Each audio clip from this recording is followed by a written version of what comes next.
Goeiedag, ek groet jou in die kosbare naam van Jesus Christus.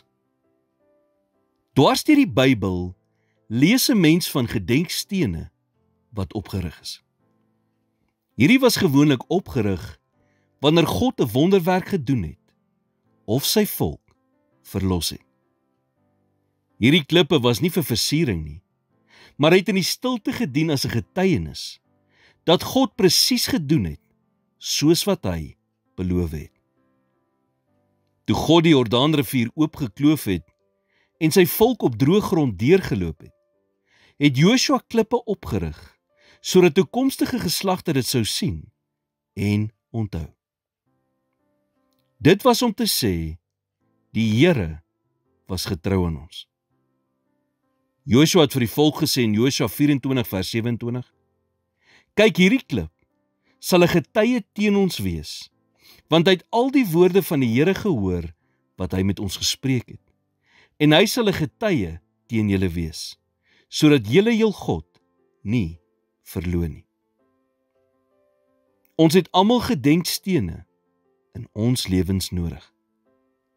Nie noodwendig letterlike klippe nie, maar oomblikke wat ons merk as bewys van God se hand wat oor ons was. Ons moet die gebede onthou wat hy verhoor het, die deure wat hy oopgemaak het, die storms wat in ons lewens stilgemaak het, hoe hy ons gedra het toe ons nie op ons eie kon aangaan nie. Hierdie oomblikke moet gedenktekens in ons harte en ons huise word. Dit moet ons en ons kinders herinner aan hoe God ons bewaar het. As die mure in jou huis vandag kon praat, watter stories sou hulle vertel?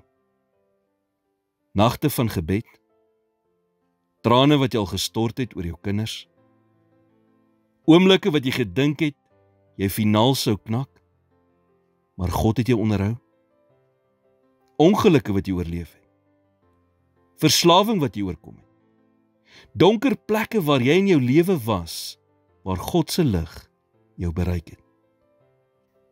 En jy's nog steeds hier. Jy's 'n lewende bewys van God se getrouheid. Deur baie gevare en swaar kry, het jy reeds gekom.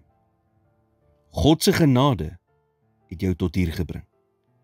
En sy genade sal jou ook in die toekoms bring, waar jy moet wees. En net soos Joshua, kan jy ook vandag sê, tot hiertoe het die Here my gehelp. Bou 'n gedenkteken in jou hart.